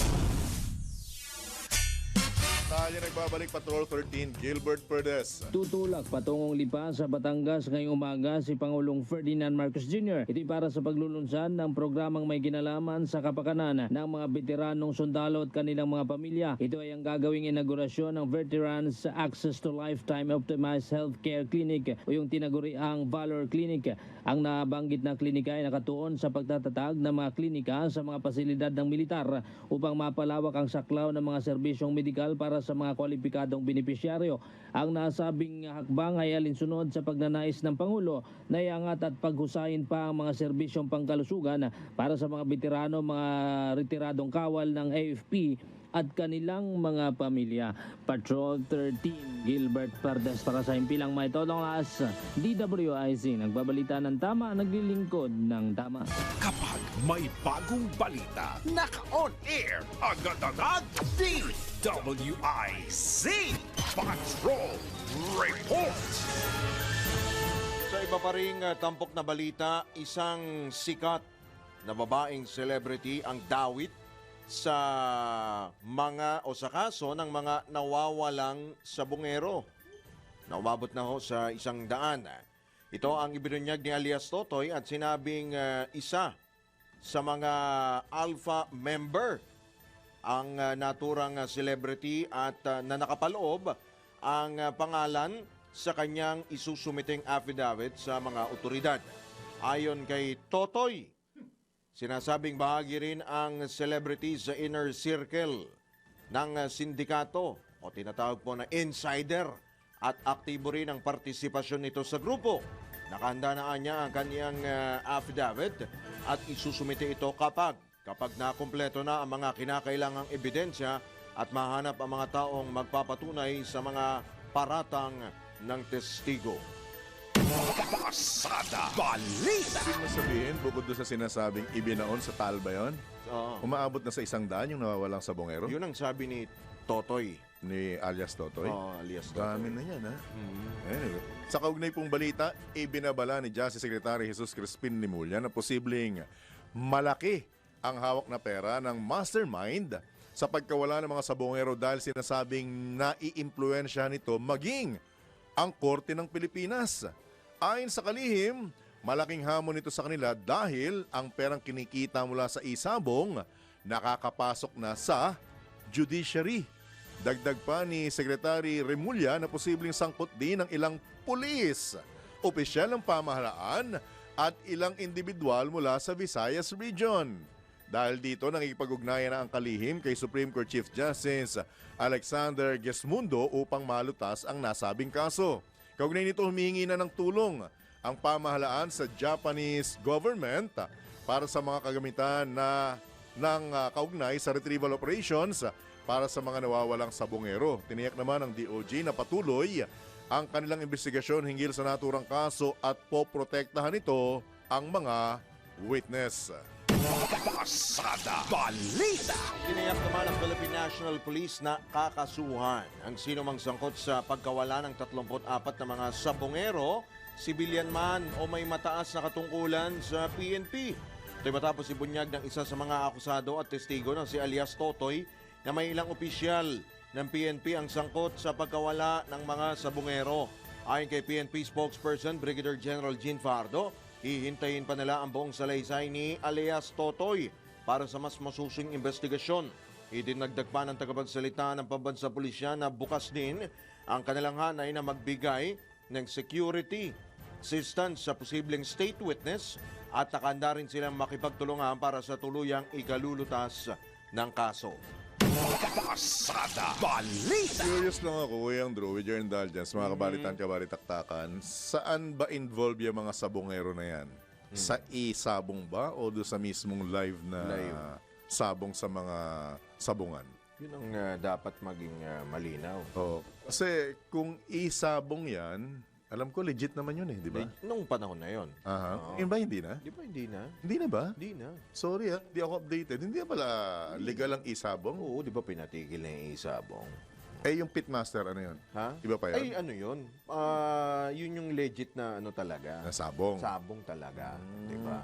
Hindi kasi ako nahilig dyan sa sugal na yan eh. Pero sabi nga nila, tulad ng karera ng kabayo, pag galit ka sa kaibigan mo, ayain mong magsabong. Kasi noon pa man, nababalita na may sindikato dyan eh. Kami marami kaming manok sa lolo tatay ko. Hindi naman panabong ba yung manok? Panabong yun. Native yung nakikita ko. Hindi, iba yun. Hindi Dati Pantinole. yun. Oo. Mga Texas. Pero alam mo bang noon pa man, meron ng lemon. meron ng sindikato dyan? Ah. Alam mo kung bakit? Oh. May nagdala. Na? Pato. Pato. Hindi pa tapos nun, hindi natatapos nun ang impluensya. Aha. Alam mo kung bakit? Bakit? Kung bakit talagang may sindikato? Nanalo yung pato. Pasada Balita. Di ba? Hindi ba naman sinindikato, sinabong yung pato? Pato. Nanalo! Akalain. May susunod pa dyan, karera naman ang kabayo. May sindikato rin. Sindikato. Nagpasok ng kamelyo. Antabayanan po natin ang napakagandang mensahe mula sa amin nag-iisang boss, D. Edgard A. Cabangon. Headlines sa Pasada Balita ngayong araw ng Friday. Thank God it's Friday, June 27, 2025. Pasada Balita. Ilang Pilipino sa Israel na una nang pumayag i-repatriate, umatras. Pagbaba sa level 2 ng emergency situation, pinag-aaralan na ng DFA. Pasada Balita. Pagtaas ng presyo ng mga grocery items na mumuro sa gitna ng malakihang oil price hike. Pasada Balita. Pamahalaan magbibigay proteksyon sa mga tetestigo sa kaso ni dating Pangulong Duterte sa ICC. Pasada Balita. Whistleblower na si alias Totoy, ibinunyag ang pagkakasangkot ng isang female celebrity sa kaso ng mga nawawalang sabungero. Pasada Balita. Sa balitang pangkalakalan, target na GDP growth forecast ng Development Coordination Committee, ibinaba. Pasada Balita. Balita sa ibayong dagat, marijuana bilang recreational drug ipagbabawal na muli sa Thailand. Pasada Balita. Sa balitang pampalakasan, Filipino tennis sensation Alex Ayala pasok na sa Eastbourne Open semifinals. Pasada Balita. Sa balita pang kalusugan, benepisyo ng sibuyas sa katawan, atin pong alamin. Pasada Balita. At sa balitang showbiz, tama nga ba ito? Brad, the Alien, Pitt, lantarang ibinahagi ang karanasan bilang isang alcoholic. Tambalang John Ibanez at Drew Nasino. Pasada Balita. At sa detalye pa ng mga nagbabagang balita, sinagot ni Palace Press Officer Claire Castro ang pambabatikos ni VP Sara sa biyahe abroad ni Pangulong Ferdinand Marcos Jr. Ayon na nauna nang binanggit ni VP Sara sa isang panayam na personal ang kanyang mga biyahe at hindi siya gumamit ng pondo ng pamahalaan kasunod ng pasaring nitong quote-unquote bobo ang administrasyon. Ayon kay Undersecretary Castro, masyadong emosyonal ang sagot ni VP Sara kaya't marahil hindi na ito nakapag-isip. Nilinaw din ni Yusek Castro na hindi nila kinukwestiyon ang mga personal na biyahe ng Vice Presidente. Ginagamit pa niya ng Vice President ang OVP Facebook page na isang government platform kaya't dapat lamang na maging malinaw na isa itong official function upang hindi magkaroon ng conflict of interest. Pasada Balita. Sa bababalita, kinatigan ng Department of Transportation ang nag-upload ng viral videos sa social media ng karerahan ng mga bus ng GV Florida Transport sa Nueva Vizcaya. Ito ang ito ayon kay LTFRB spokesman Attorney Ariel Inton ay matapos bantaan na kakasuhan ang uploader ng cyber libel. Ayon kay Inton, makatitiyak ang uploader ng suporta mula sa Department of Transportation, lalo't inihayag na ni Secretary Vince Dizon na kanyang susuportahan at magbibigay pa ng abogado ang buong kagawaran kay Carlo Carbonell. Malinaw po yung statement ni Secretary Vince Dizon that the DOTR from him up to the last month ay suportado at tutulungan yung nag-upload ng video. We encourage netizens na kung may mga ganyang mga pangyayari ay iparating sa LTFRB, DOTR, LTO for the corresponding action. Samantala, hindi naniniwala si Anton sa paliwanag naman ng bus driver at konduktor ng Precious Grace Transport. Ito po yung nambugbog at nanguryente ng isang PWD. If they have a defense like that, then yan ang sasabihin nila. Pero pag napanood mo yung video, Yes, actually. talagang agrabyado yung PWD. Yan po ang tinig ni LTFRB spokesman, Attorney Ariel Inton sa panayam ng DWIZ. Pasada Balita. Pero nagtataka lang ako nung marinig ko na at nakita ko na monitor ko yung mismong pagsasabi ng legal counsel ng bus company na Alin mukhang doon? matapang na sila pa yung magkasasampa ng kaso laban sa Yung uploader. sa GV Florida. Oo. Parang teka muna, ang tanong, bakit kayo, anong problema nyo? Cyber libel pala. Kayo pa ang magsasampa ng kaso, kitang-kita naman dun sa video. At sinasabi nila naka-ano raw Ang tawag doon? May term na ginamit Kaya mabilis daw yung takbo, lumalabas. Naka-speed? Anong tawag doon? Fast forward. Parang naka-fast forward. Kahit naman po sabihin nating Hyperlapse o time-lapse? Kahit sabihin nating fast forward o natural na takbo, ang pinag-uusapan po dyan, nagkakarera yung mga bus at lumalabag doon sa no overtaking yun Actually, yung linyang yun, SUV. no overtaking yun At tingnan nyo naman maigi kung ilan silang naghahabulan. Marami sila. Di ba? Kung nasa matinong pag-iisip naman po yung abogado, Ewan ko ano ba namang pilipit sa batas ang gagawin nyo para yung pang mismong nag-upload ang kakasuhan nyo? Kitang-kita naman sa evidence, Ano, ihintayin nyo pang may maaksidente? At speaking Diba? of aksidente, dati nang na-aksidente ang Binabanggit Florida nga. bus. Binabanggit na may namatay. Oo. Yung si Sitado. Sitado. Yun. Ang dami Diba? nun. Ang dami namatay nun. Ang binabanggit nyo, ihintayin nyo pang may maaksidente or may madali yung ginagawang yan ng mga driver ninyo. Tapos babantaan nyo ng kaso yung Ilang nag-upload. bus yan? Di ba? Nasa katinuan ba kayo?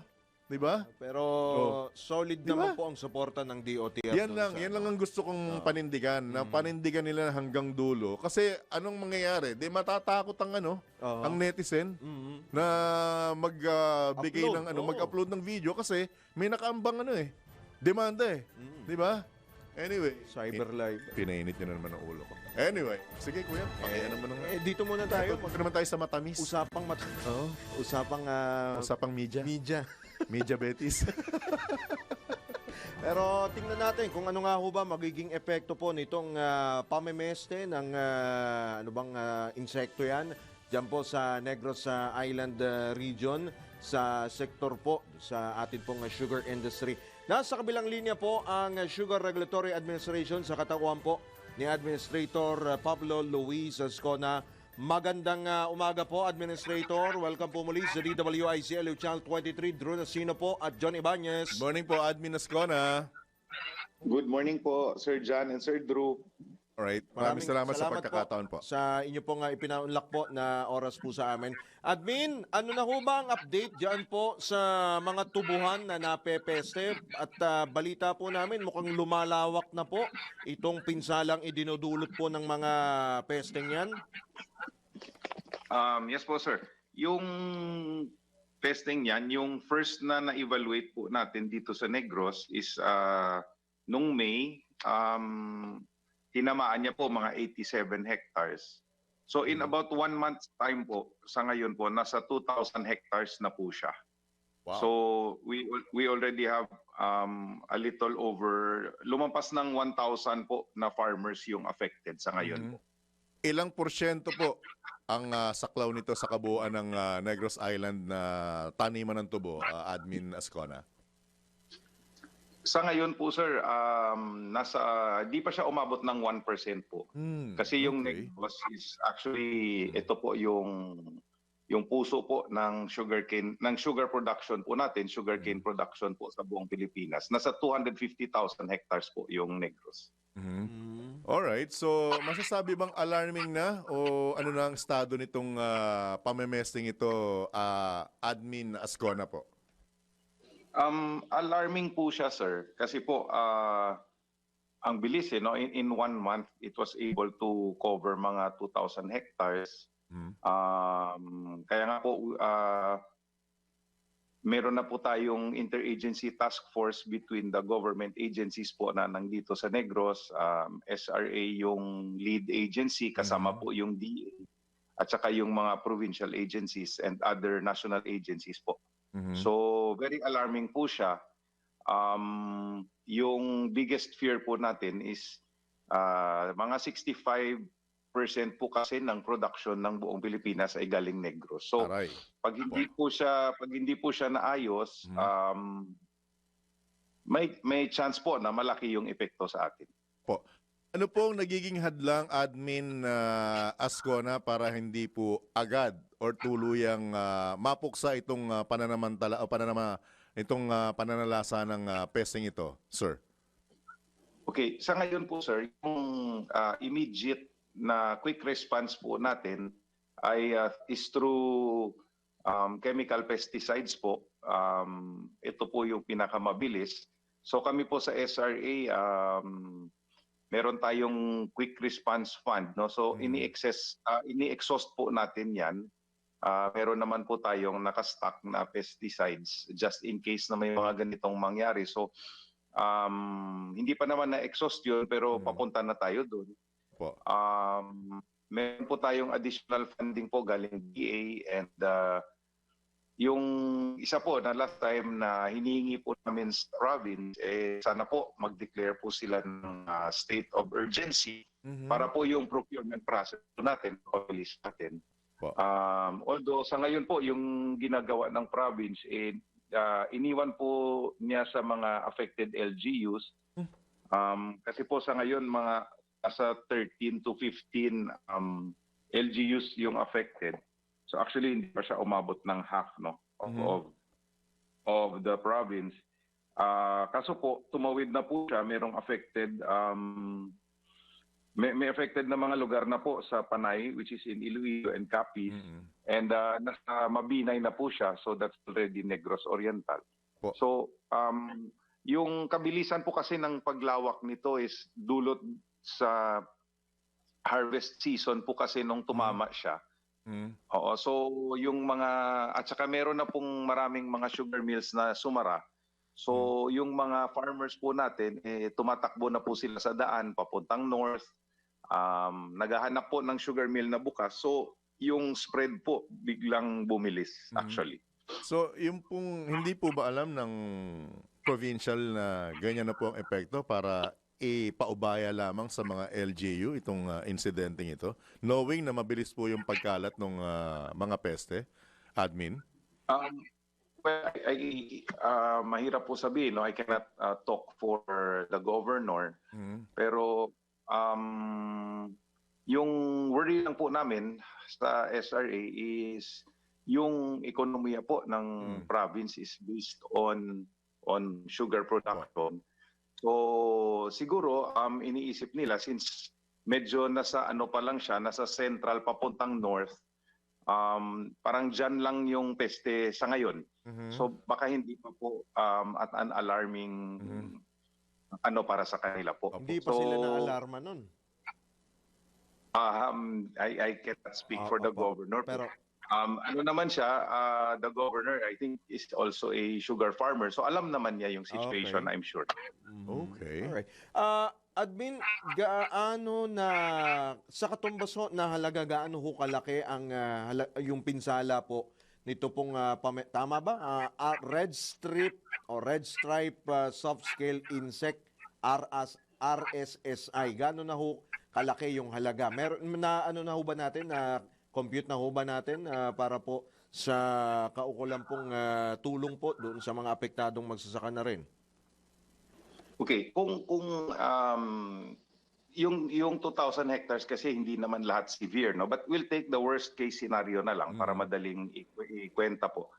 Yung 2,000 hectares, that's equivalent to in peso po. Easily nasa, kung tamaan lahat yun at matotal loss, nasa mga 800 million. Yung sinasabi malaki po yun, nila ha? is, yung sinasabi po nila is kung severe po yung tama sa isang farm, mga 50% yung drop.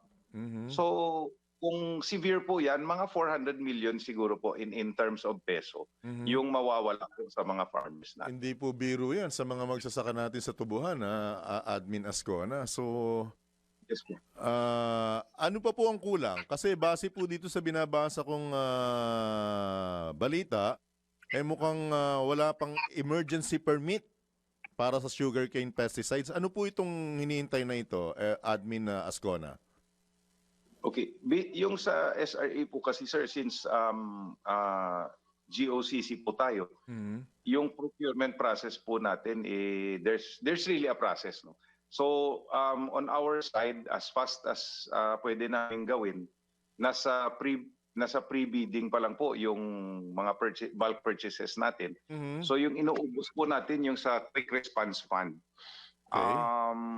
Now, kung lalabas po sana yung state of urgency, kahit state of urgency lang daw po, hindi naman ako privy to the terms po ng mga sa government agencies. But kung ilabas po natin nila yan, mapabilis po namin yung pag-procure po ng pwede nating itulong pamimigay po.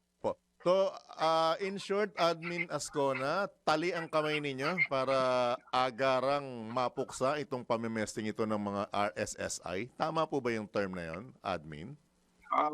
Sa ngayon po, we're tama po yan in the sense po nga na yung pwede lang namin gamitin po yung na mabilis po yung scaling quick response po na fund namin po. Di naman siya gano'ng kalaki.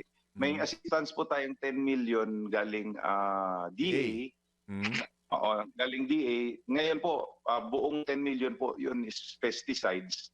Yun po, nasa procurement process din po yan. So, pag lumabas yan, actually, pinapamadali din ni Secretary yan. Malaki din yung tulong ng DA Negros Island Region po, si Engineer Barogo. So lahat po kami, we're trying to do it as fast as we can.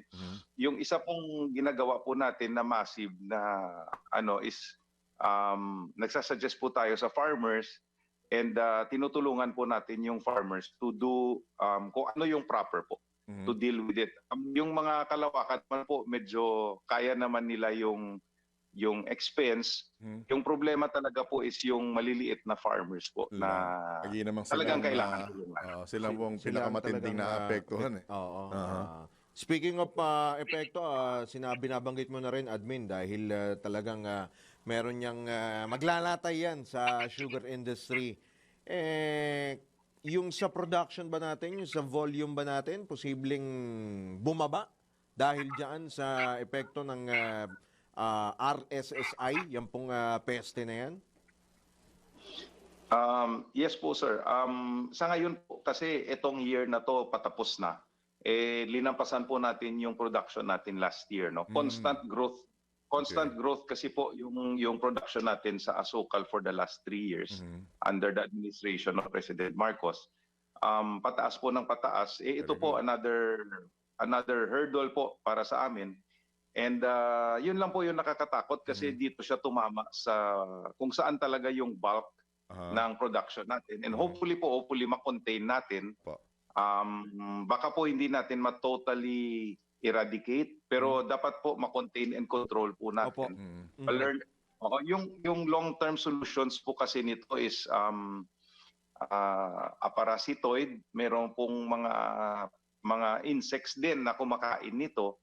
Yun po, pinaparami pa po natin para ma-release din. And then hopefully po in the future, di na po mangyayari ulit.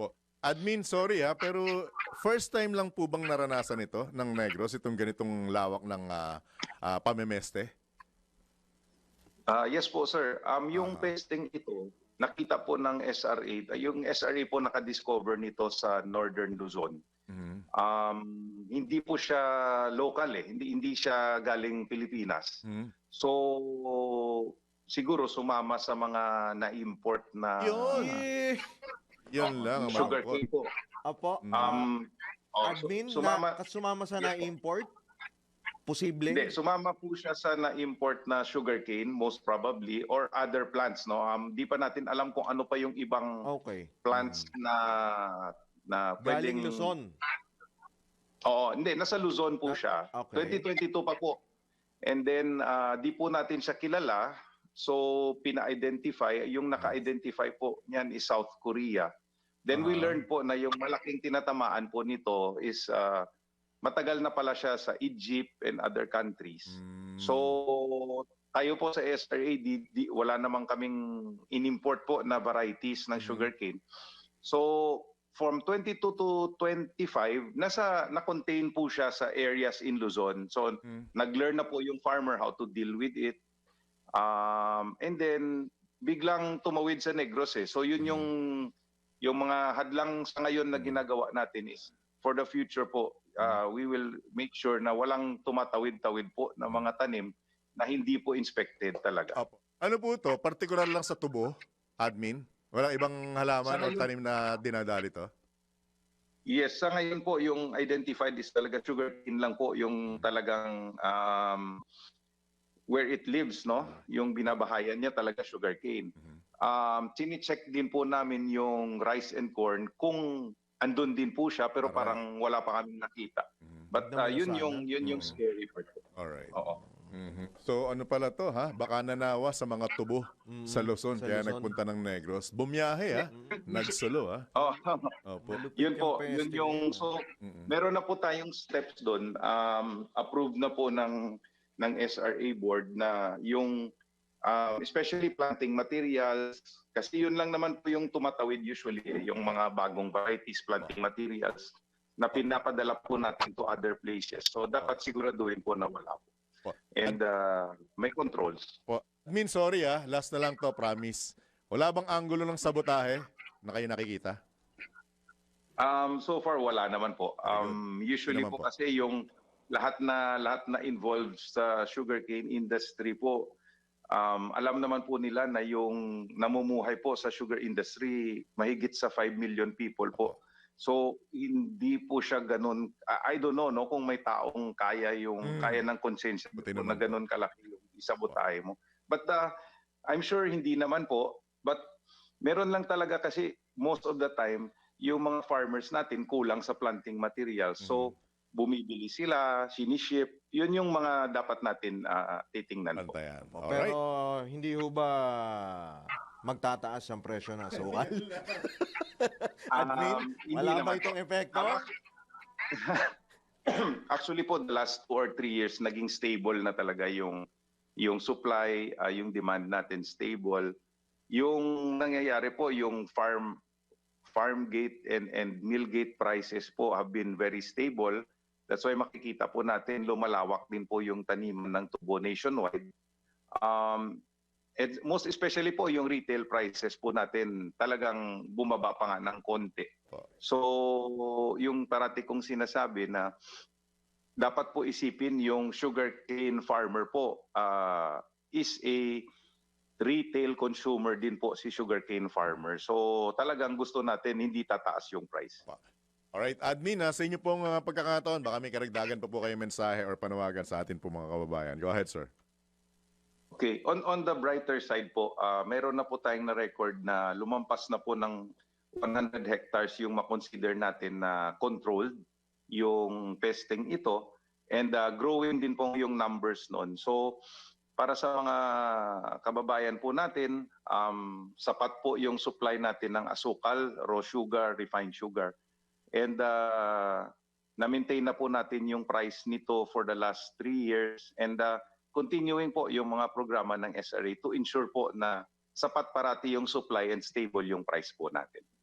Edad, Admin Ascona, maraming salamat sa pagkakataon. Nananatili pong bukas ang himpilan ng programang ito for update at kami po'y kasama sa panalangin na tuluyan na pong masog po itong pesting ito para rin po sa kapakanan ng ating sambayanan. Thank you so much, sir. Good morning. Ingat po. Thank you, God sir. bless. Good morning. Salamat po, admin. Good luck po sa inyo. Ingat. Alright. Yan po mga kabalitaktakan, si Sugar Regulatory Administrator Pablo Luis Ascona. Pasada Balita. Boy Matamis! Alam mo, Media! matamis. Bataang Matamis! Buhay pa ba yun? Lana? Ha? Yun po, Lana yun. Inabot mo yun? Inuwento lang sa akin ng nanay ko yun eh. Rinig niya Lola minsan. ko lang nagkwento sa akin. So magkaibigan ng nanay mo at lola ko. Baligtad! Oras muna, Engineer Ronald Contehino. 27 at kalahati minuto na po makalipas ang ikapito ng umaga. Kataon pong ito, tayo po'y pinalad na makakausap para makuha ang kanyang reaksyon at panig. Si Congress Marikina City District 1 Congressman-elect Marcy Teodoro. Kong Marcy, good morning po. Johnny Banyes, Drew Nasino, live na po tayo sa DWIZ Alo Channel 23. Good morning po. Sir John, Sir Drew, magandang umaga po sa inyo at sa mga nakikinig at nanonood sa atin. Alright. Maraming salamat sa pagkakataon on a busy Friday morning. Nakakailang kasing tawagin eh. Mayor Marcy ngayon, Kong Marcy. Ano po ang reaksyon ninyo, Kong Marcy? At mukhang natanggal na yung sagabal para tuluyan po kayong maproklama bilang kinatawan ng unang distrito ng lungsod ng Marikina. Kong. Tayo naman po ay natutuwa at nagpapasalamat po. Una, doon sa mga taong nagtiwala sa atin ng nakaraang eleksyon. Ito po yung challenge sa atin para mas pagputihin yung paglilingkod bilang kinatawan po ng distrito. Technically, New Year pa rin naman ako ngayon po dahil di pa rin naman po ako nakapoproklama at nakakapanunta. Inaasahan ko next week magagawa na itong mga bagay na ito para makapagdana po tayo ng trabaho bilang kinatawan ng distrito po. Sa ngayon po, hinihintay namin yung certificate of finality dun sa end bank resolution na nagtatanggal dun sa problema nga po nung sa naging problema dun sa COC ko. Pinatunayan po nung end bank resolution at pinakita doon na wala akong material misrepresentation dun sa mga nakalagay dun sa aking COC at wala rin material misrepresentation dun sa aking residency o domicile. Kaya ho legitimate yung ating COC at ito ay na-reinstate po ng NBank resolution. Ni-reverse at set aside po yung unang division ng first division. Lift po yung lifted na po yung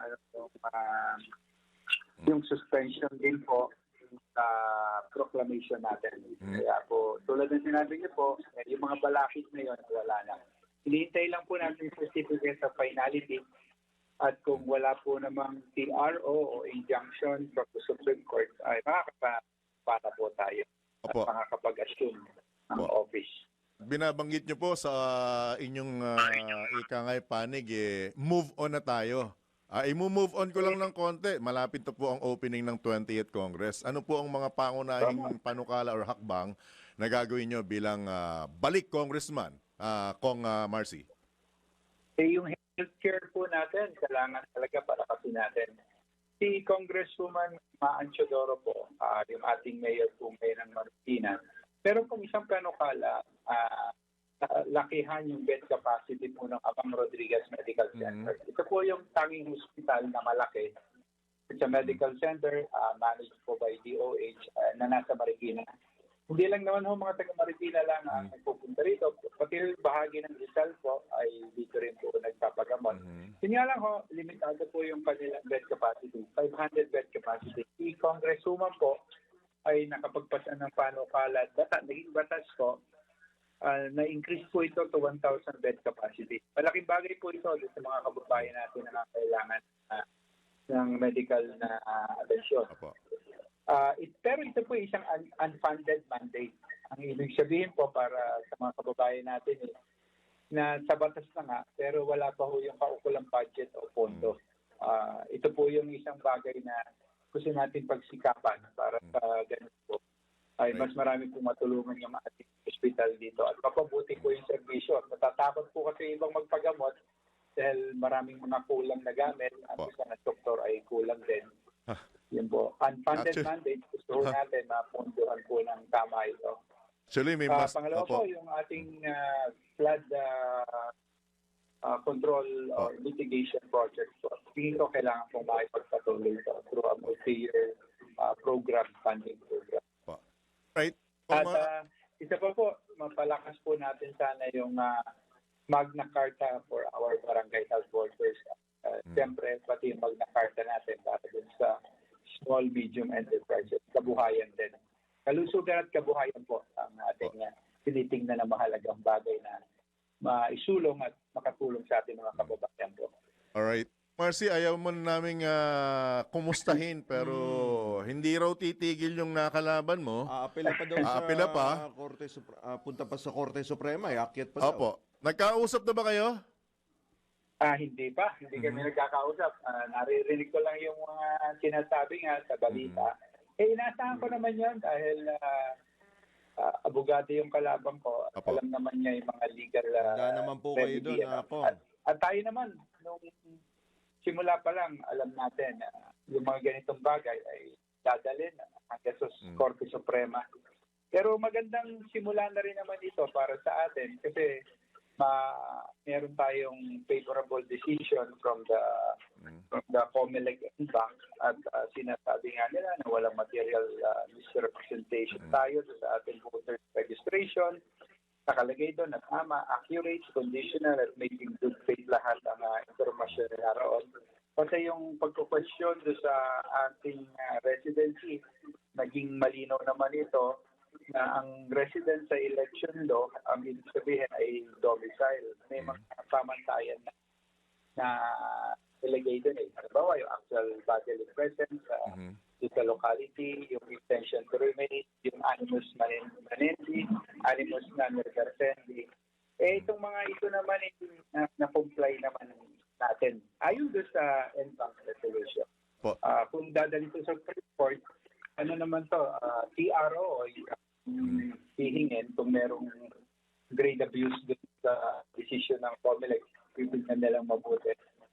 Ang isa pang nakatulong sa atin yung huling decision ng COMELEC na walang second placer dun sa pag ikaw dito sa position ng district congressman. Mayor, so kung may TRO, hindi pa rin kayo maipoproclaim, ganon? Ano po yan, ang pagkakaintindi ko, ako naman hindi abogado, may 5 araw na ibigay na parang reglementary period ang tawag nila. 5 working Kapag days ba? lumipas ang 5 araw at walang nakuhang TRO, ito'y sa Lunes matatapos para sa akin. Makakakuha na ako ng certificate of finality at makakapanin pa ako.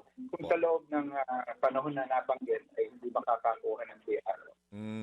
Right. Paki-educate nyo nga kami kung Marcy, ano po ba ang mga saklaw ng District 1 ng Marikina? Ito po yan siyam na barangay po buhat po dun sa Industrial Valley, malapit po dun sa Marcos Highway po.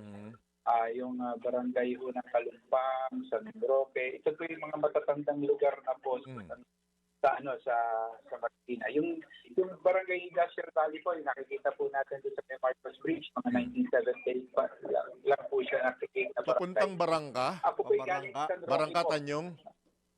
Barangka Tanyong, yan po. Kalumpang, yan. Ibayo yan Barangka Tanyong, Jesus de la Peña. Jesus de la Peña po yung pinakamatandang barangay. Sa may mga ilog-ilog, no? Opo, yung pupuntang ilog. Yung Malanday po, yung pag binabaha po, madalas nating pinupuntahan. Yan. Tumana? First district. May Tumana. At Tumana, hindi po. Second district po. It was haba kasi yun created recently lang din itong year 2000 na itong panahon na ito. Ako po ang unang representante, kinatawan ng unang distrito po ng Marikina. Ako yung unang-una, historically, nung pinirate po ito noong 2007 po. Bahagi po ito ng amendment sa charter ng Marikina nung maging city tayo. Dati yung loan congressional. Pero dumami yung populasyon. Ayon sa Constitution, 250,000 po ang populasyon.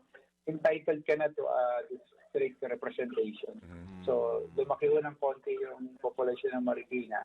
Kaya nagkaroon ng dalawang distrito ho. Kaya ho, hindi ako stranger ho eh. O kaya yung baguhan po doon sa lugar. Ang batas naman po, yun din po ang sinasabi po. Maigpit po sa residency o domicile para ang maging representante o kinatawang po ay talagang alam, pagitado kung ano po yung distritong kakatawan. Apo. So, Mayor, kahit ikaw ay congressman na, halal na kinatawan ng iyong distrito sa Kamara, makikita ka pa rin naming lulusong sa baha. Dapat po. Siguro, yun po yung bahagi po ng buhay namin dito natin sa Marikina po. Tama yung sagot niya, bahagi. Lalo na ngayong tag-ulan. Ako ngayon kinabahan po ng huling ulan na napakalakas po. Ay, nako. May ilang area sa Marikina binaha na dati hindi naman agad-agad binaha. Pala may nag-construct ng isang structure ron. Yung mga debris ng construction hindi na itapon ng taba na ilagay doon sa daanan ng tubig, drainage. Kaya gano'n. Kaya hindi na nature yan. Human error na yan, Kong. Tama mo. Tanong na lang, I hope you won't mind, Kong Marcy, ilan ba kasi talaga bahay mo kaya ka na-question ng residential ng domicile? Ilan ba bahay mo? Alam niyo, yung nag-asawa kasi ko eh. Hindi naman kailan sa mga taga-Marikina. Ako'y late na nag-asawa eh. Nung naging asawa ko si Mayora, congressman ako noon. Kaya nung congressman ako, first term ko hanggang second term, nakatira ako sa nanay ko. Yun yung ancestral house namin. Right. Yata alam ni Sen yun eh.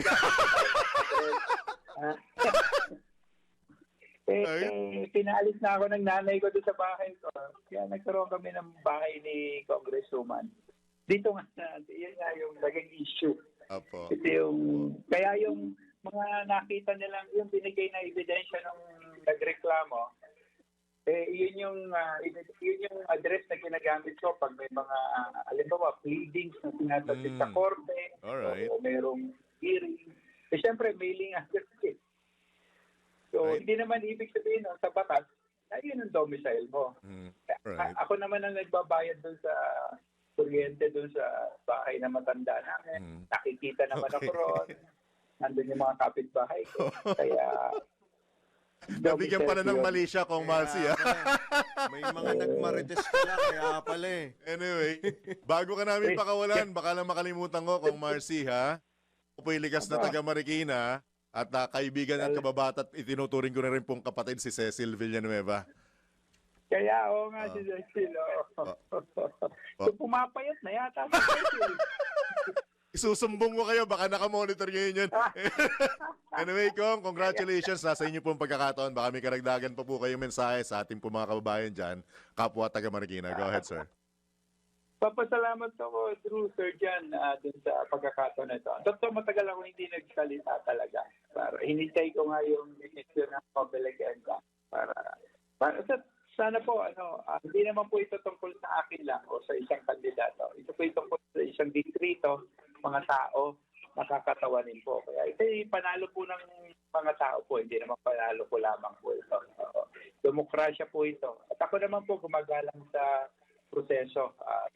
Wala po akong sasabihin masama kung i-exhaust po lahat yung legal remedy talaga. Kasi gagalang din po naman natin kung ano man po maging desisyon po ng korte.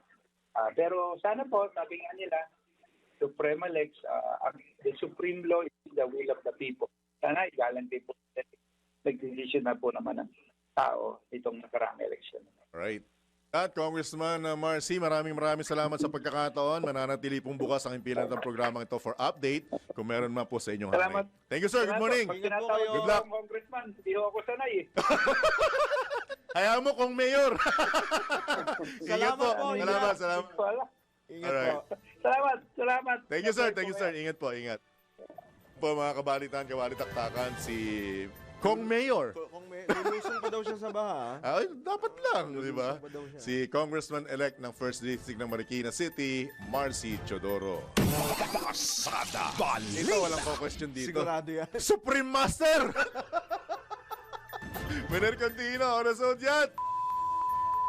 Abilis naman, 13 minuto na lamang, alas 8 na ng umaga. Iba pang tampok na balita, umapila ang tagapagsalita ng House Prosecution Team sa Office of the Ombudsman na ipagpaliban ang anumang aksyon nito kaugnay ng mga aligasyon laban kay VP Sara dahil ang dapat na mauna ang impeachment trial sa Senado. Ayon kay Attorney Antonio Odi Bukoy, magiging premature o wala sa tamang panahon kung kikilos na ang Ombudsman habang nagpapatuloy pa ang proseso ng impeachment. Tinukoy ni Attorney Odi ang Republic Act 6770 o ang Ombudsman Act of 1989 na nagtatakda na hindi saklaw ng tanod bayan ang mga impeachable official. Nagyang diin ng House Prosecution Spokesman na ipinag-utos ng konstitusyon na ang impeachment ang pangunahing paraan upang panagutin ang matataas na opisyal ng pamahalaan. Maaari lamang anyang magsagawa ng investigasyon ng Ombudsman kung ang layunin ay maghain ng verified impeachment complaint na hindi anya naaangkop sa kaso ni VP Sara. Pasada Balita. Nanawagan si House Speaker Martin Romualdez sa mga miyembro ng 28th Congress na suportahan ang mga pangunahing agenda ni Pangulong Ferdinand Marcos Jr. at ang kanyang hangarin para sa isang bagong Pilipinas. Binigyang diin ni Speaker Romualdez ang kahalagahan ng pagkakaisa, maagang paghahanda at buong suporta sa agenda na nakatuon sa reforma ng administrasyon. Pinagtibay din ng leader ng Kamara ang kanyang paninindigan para sa isang inklusibo, produktibo at kumikilos na ika-20 kongreso na nakabatay sa agenda ng bagong Pilipinas ni Pangulong Marcos. Nais din nilang matiyak na nakasasabay ang 28th Congress sa mga pulisiya ng administrasyon, Philippine Development Plan, Fiscal Medium-Term Framework para sa ekonomiya at ng bagong Pilipinas. Pasada Balita. Balitang pangkalakalan. Tinapyasan ng Development Budget Coordination Committee ang target na paglago ng ekonomiya ng Pilipinas ngayong taon.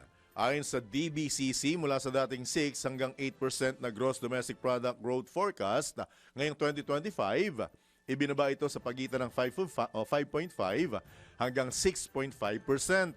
Ito'y dahil sa iba't ibang issue tulad ng tensyon sa Middle East at posibleng pagpataw ng bagong taripa ng Amerika. Inaasahan naman ang 6 to 7% ang economy growth mula 2026 hanggang 2028. Samantala, target naman ng pamahalaan ng 2 hanggang 3% inflation rate para sa 2025 at 2 hanggang 4% mula 2026 hanggang 2028. Pasada Balita. Mga balitang dapat alam mo kahit sa labas ng bansa. DWIZ Balita sa ibang bansa. Muling ipagbabawal ng Thailand ang cannabis. 3 taon matapos itong gawing legal for recreational use.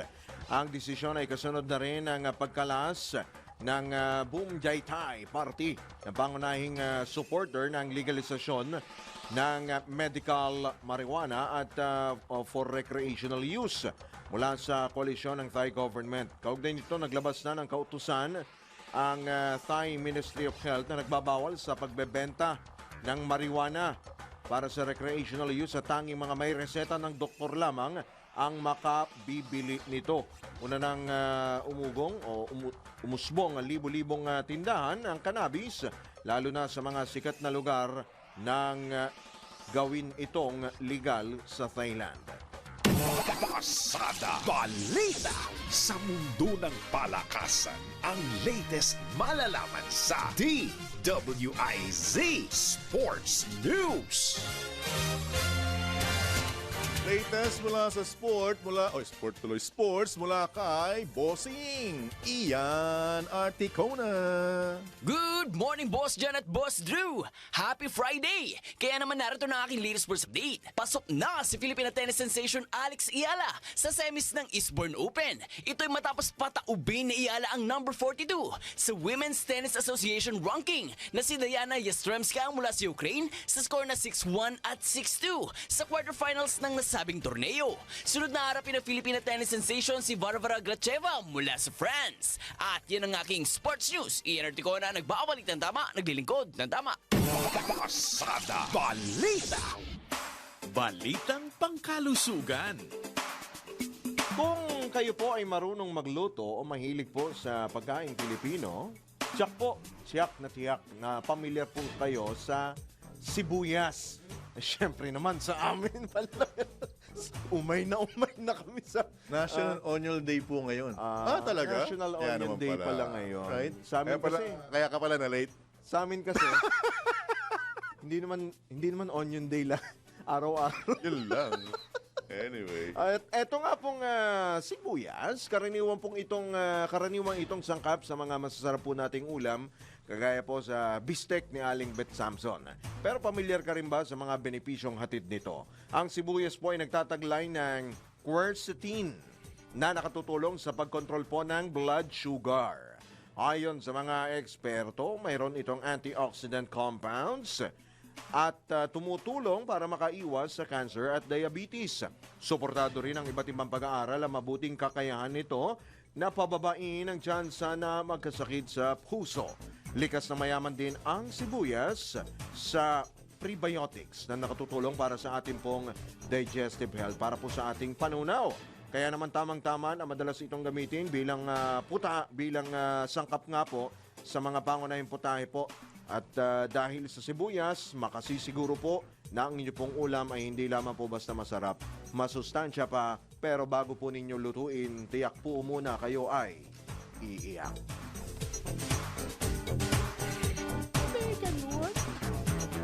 Pasada Balita. Ito na ang latest, bagong-bago, fresh na fresh. DWIZ Showbiz News. Alamin natin ang showbiz chika mula kay Binibigoteng Brad Antoine. Good morning, Papa John at Papa Drew. Oy, grabe naman kinilig ako. Nalaman ko na ang paa pala ni Papa John ay ang laki-laki. 45 ang size. Oh my goodness. Ay! Ang laki ng paa. Pero ang liit ng mga kuko. Anyway, para sa aking balitaan showbiz, lantarang ibinunyag ng award-winning Hollywood actor na si Brad Pitt ang kanya naging laban sa adiksyon sa pag-inom ng alak. Sa podcast na Armchair Expert ni Dax Shepard, kapwa miyembro ng Alcoholics Anonymous, ikinuwento na aktor ang kanya naging karanasan sa grupo. Anya, malaking tulong ang samahan sa kanyang pagbangon at pagbabago kaugnay sa pagiging alcoholic. Ang Alcoholics Anonymous ay grupo ng mga taong nagsama-sama para maresolba ang kanilang drinking problem. Una nang inamin ni Brad Pitt ang problema niya sa alak noong 2019. Samantala, ngayon ay abala si Brad Pitt sa pelikulang F1 kung saan ginagampanan niya ang role ng isang Formula 1 driver na muling bumawon mula sa pagkatalo. At iyan na muna aking balitang showbiz para sa impilang may todong lakas, DWIZ. Ang kasi Anton, nagbabalita ng tama, naglilingkod ng tama. Pasada Balita. I seem to be corrected si Hollywood actor Brad Pitt pala talaga yung focus ng showbiz update ni Brad Anton. Ito, iabulo natin ang good news. Nagtapos po ng kolehiyo ang isang dating homeless student sa kabila po ng kanyang karanasan ng kahirapan at diskriminasyon. Nakuha ni Eugene de la Cruz ang kanyang bachelor's degree in economics. Wow! Sa Ateneo de Manila University. Matapos siyang palayasin ng ama dahil sa pagiging bading. Sa pagiging miyembro po ng LGBT. Ayon sa kanya, dumaan siya sa panahong nagpagala-gala siya sa Divisoria upang mamalimos hanggang sa nakita siya ng isang kamag-anak at pinatira sa Leyte. Kalaunan, di kaya Leyte Street lang ito. Kalaunan na masukan si De La Cruz bilang kasambahay habang nag-aaral at dahil sa kanyang pagsisikap, nakapasok siya sa Ateneo sa pamamagitan po ng isa pong scholarship program. Wow! Alam ka, tropa ni Anton ng nagliwaliw, hindi gala-gala ang tao dyan. Ano? Gala-gala. Ay, ito, seryoso po Bago po kami tuluyang magpaalam, personal po ito, personal. Nais ko lamang pong ipabatid Na?